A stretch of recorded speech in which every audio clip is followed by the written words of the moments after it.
Hopefully you enjoyed that. A round of applause for me. It gives you a little bit of a flavour. And I want to encourage you guys, right at the start of Glow, you've got an amazing opportunity in Skegness, like we have in Lincoln, to glow out the name of God right over this whole place of Skegness. And that excites me. You're at the start of your adventure because this is the first one. And I can see already that you're going to get out there, you're going to invade Skegness, and you're going to see loads of people come to know God. And that's what excites me. That's what I'm in the business of. I can see some smiley faces, and you're part of this system, right? I love that stuff. Now, being in Skegness, I'm sure you're all part of the holiday season. Yeah? And did you have a good holiday season in Skegness this year? Did anyone go out of Skegness?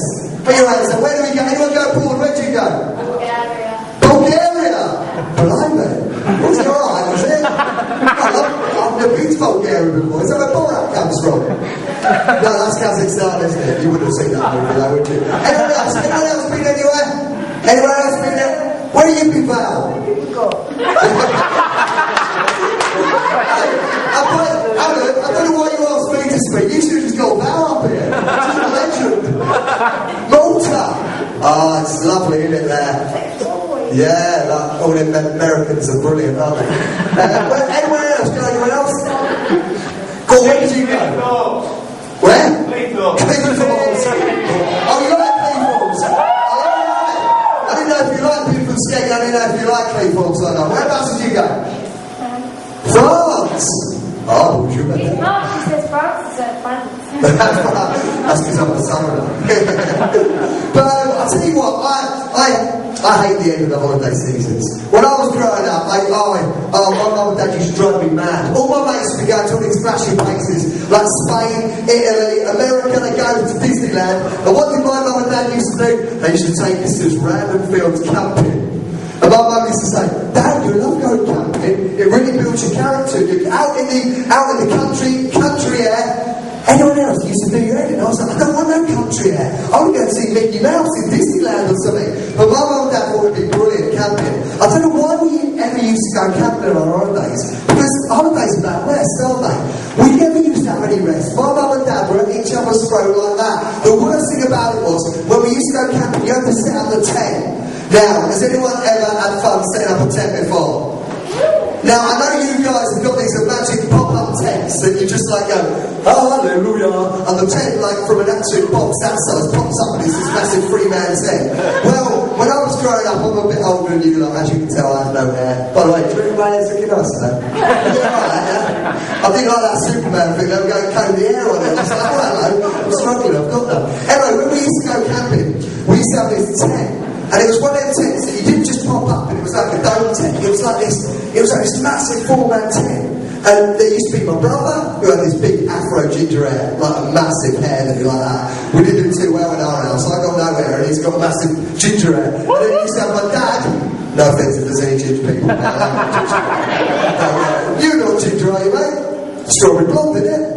Okay, you ginger. Bad up, mate, it's alright. Paul Scar's the best footballer in the world, isn't he? Okay, so my dad used to be on one corner of this tent. I used to be on another corner. My brother with big ginger boots one used to be on the other one. And then my mum used to be on the other. And what you do is, it wasn't like the dome tent you flick up. You'd all get onto the corner of the tent. And then what you do is my dad would count us in three. And it used to go up in stages. So you get the first layer of the tent about this high. It'll go up a little bit. And then when my dad just go, 1, 2. And then on 3, we used to always have to lift up the poles so that it would go to about that high where the tent was. But I remember one time we were setting up in a beautiful Devon field out on the countryside with cows like trying to get involved in all the dinner and stuff like that. You know what happens when cows are around. And as my dad counted 3, we put the tent up, and all I can remember was the tent flew off and started rolling down the field like that.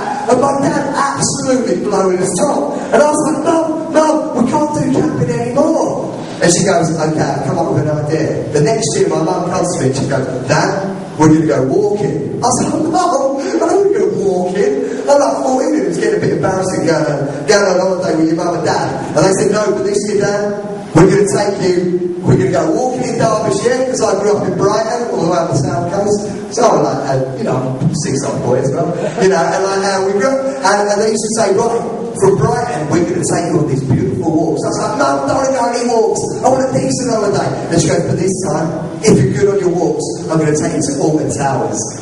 I know, it was brilliant. Anyone been to Alton Towers here before? I love Alton Towers. What's your favourite ride? Anyone got a favourite ride? Teacups. They're really crazy, them teacups down in your water tower. Anyone else? Anyone been on Nemesis here? Yeah, anyone been on the air? Or what's the retail? Anyone been on retail? Well, when I went, my mum said, if you come walking with us for 4 days, we're going to take you to Alton Towers. I was like, woohoo, let's buy it. I was like, this is going to be a good holiday. And what we had to do is, the ride at the time, when I was a bit younger, was a corkscrew. It's this old yellow ride, and it was like this roller coaster. It was absolutely fantastic. And you got in the queue for the roller coaster, and you'd be like that. We'd have to wait for this ride. It's crazy, isn't it? You wait for an hour to get on this ride. And I used to get so fidgety. And I wasn't very good with like heights or anything like that, okay? Because the heights and dog are not very good. Anyone ever been bitten by a dog? Yeah, you haven't. I have. I've been bitten by a dog twice. An Alsatian and a boxer dog. Yeah. And the funny thing was, we were around my mate's house, and it was Christmas Eve, and they said, oh, it's a lovely dog, it won't bite you. I said, oh, shall I give you a little stroke? So I gave it a little touch on the nose, and it looked at me and went, I went, you know, I got a bit worried about that.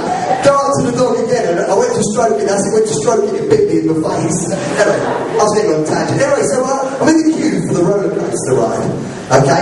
And as you're waiting in the queue for the roller coaster ride, you're thinking about all these things. And then you eventually get onto the roller coaster.